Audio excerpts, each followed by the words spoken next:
So in preview activity 3.3, first thing we're asked to do is determine all the critical values of f. So we do that by calculating the derivative and setting it to 0. So f prime of x, well, the derivative of 2 is just 0. In fact, we may want to rewrite this thing first. Rewrite it as 2 plus 3 times 1 plus x plus 1, the quantity squared, all to the negative 1, so that I can just use a chain rule. Derivative of 2 is 0. Then the derivative of this, I'm going to do the derivative of the outside first. The negative 1 gets multiplied by the 3.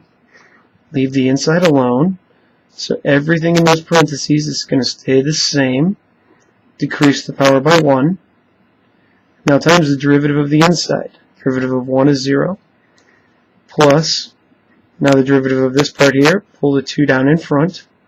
2 times x plus 1. Decrease the power by 1, so to the first, times the derivative of the inside, which is just times 1. So we can simplify this whole thing. So this is going to go up in the numerator as well as the negative 3. So negative 3 times the 2 gives me a negative 6 times x plus 1 in the numerator. That takes care of this whole piece and the negative 3. That negative 2 means that part's going to go in the denominator.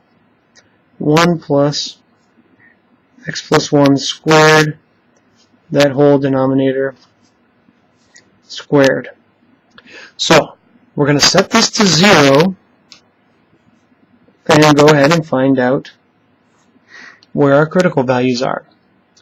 Well, the denominator will never be 0. We have a positive 1, and this will always be a positive number because of the square. So the only thing that can be 0 is x plus 1, and that gives us one critical value at x equals minus 1. From there, we can now make our sign chart, putting in minus 1. This denominator is always going to be positive because of this square and this square. The numerator is the thing that can change. So we have a negative. If we use a number smaller than negative 1, say negative 2, we have a negative. A negative times a negative is positive. In our derivative, that means f is increasing on that interval. Similarly, if we use something to the side, say 0, positive times a negative is negative. So that's negative, so f will be decreasing there. So we would expect f to have a global maximum at negative 1,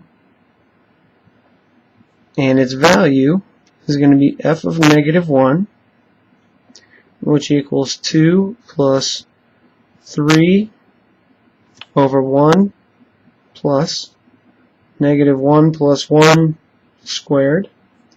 That's just going to be 0.